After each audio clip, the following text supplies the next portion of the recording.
আমি I think গাড়ির শোরুমে ছিলাম, গাড়ির শোরুম থেকে সবাই বাড়ি এসেছি। ও আমাকে ফোন করে, ওখানে ফোন করেছিল, ওখানে আমি ফোনটা দেখিনি, আমার সাইলেন্ট ছিল বলে।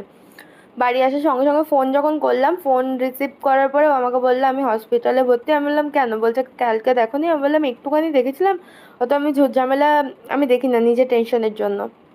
তো আমি যেই ড্রেস পরেছিলাম, আমি নিচে গিয়ে মাকে বললাম মাম্মাম আমি প্রীতমকে দেখতে যাব, ও হসপিটালে ভর্তি, আমি যাব, আমি জানি না। তো মা বললো তুমি একা যাবে না, এখন পরিস্থিতি অনেক খারাপ, তো তুমি একা যাবে না, আমিও যাব। তো মামা আর আমি গেলাম। ওর মা আমার সাথে ফার্স্টে কথা বলেনি, আমি যেছে কথা বললাম। তা ওর বাবা আরও ভর্তি ছিল, ওর মা ইয়ে ভর্তি ছিল না ওর মা। তো যাই হোক, তারপরে ওর সাথে কথা হলো, প্রীতমের সাথে কথা হলো, কি হয়েছে না হয়েছে সব আমাকে বললো। ওর বাবার সাথে কথা হলো, আসার সময় বলছিল যে তোমরা দুজন থেকে যাও, কালকে সকালে চলে যাবে। যেহেতু স্যান্ডি গোল্ডি ছিল, আর এছাড়া ওই কথার মানেটা হলো মা আর আমাকেই বলছিল থাকতে, তো সেই হিসাবে তো ওরকমভাবে থাকা পসিবল না। তো সেটাই হলো। হওয়ার পরে যদি এরকমই হতো তাহলে আমি যে গেছিলাম, তাহলে আমার বাবা আমার সাথে স্কুটিটা আমি কিনলাম, পুজো দিতে গেলাম, তাহলে আমার সাথে বাবা কথা বলতো না। তুই কেন গেছিস ওকে দেখতে, এই কথাটা কোয়েশ্চেনে আসতো। আর এই যে মা বারবার আসতে বলে, নিশ্চয়ই কোনো জোর পেয়েই আসতে বলে, বাবার কাছ থেকে কোনো কথা শুনেই হয়তো আসতে বলে। ও যদি একবার, আমি নত হতে পারছি, ও নত হতে পারছে না, একটু নত হয়ে দেখুক না। যদি একটু নত হওয়াতে সম্পর্ক টিকে যায়, সম্পর্ক সেই সম্পর্ক, ওরও তো দাগ লাগবে।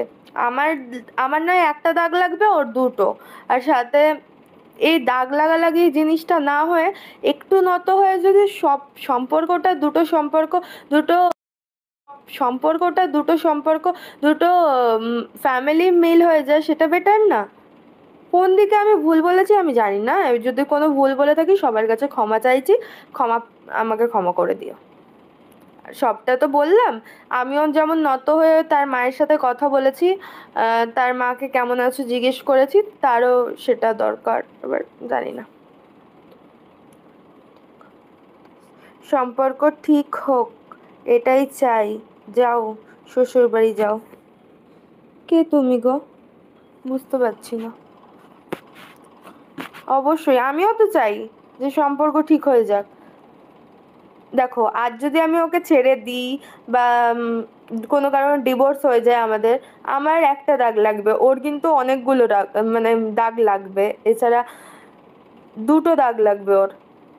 আমি চাই না ওর নতুন করে আবার ওর লাইফে কেউ আসুক, বা ওর পাস্টে আবার আমি হয়ে যাই, পাস্ট দাগটা আমি হয়ে যাই, আমি কখনোই চাই না। এবার যে যেটা মনে করবে, অনেক তো চেষ্টা করেছি। এবার বলেছি গো, অনেকবার বলেছি, কালকেও আমি বলেছি। এবার জানি না কি হবে, নসিব জানে। ঠিক কথা। না আমাকে, আচ্ছা, ও কি পারে না আমাকে নিয়ে যেতে? প্রত্যেকবার তো আমি নয় যাই।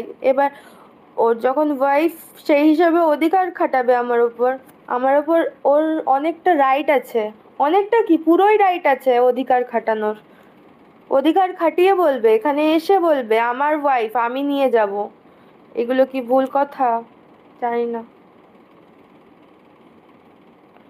ওর অধিকার খাটানোর রাইট আছে যে আমার ওয়াইফকে আমি নিয়ে যাব। তার কিছুদিন মন খারাপ হয়েছে, বাপের বাড়ি এসছে, থেকেছে, এবার চলো বাড়ি চলো।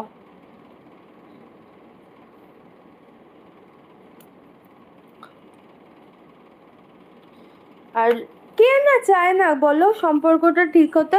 এই যে কন্ট্রোভার্সি খেলাটা, এই যে আমরা আমাদের দুটো ফ্যামিলি যদি ঠিক হয়ে যায়, কন্ট্রোভার্সি আর কন্ট্রোভার্সি থাকবে না। যে এক একজন কন্টেন্ট পেয়ে গিয়ে ভিডিও নামিয়ে দেয়, একটু খুঁত পেলেই ভিডিও নামিয়ে দেয়, এই জিনিসটা থাকবে না।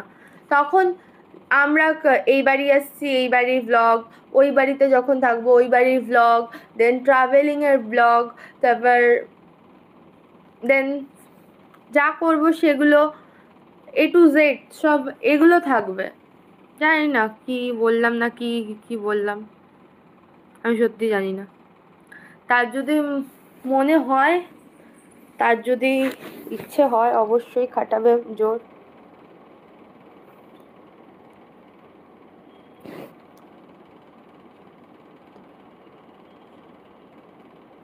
বুঝতে পারলাম না যে কাল কোথায় যেতাম আমি?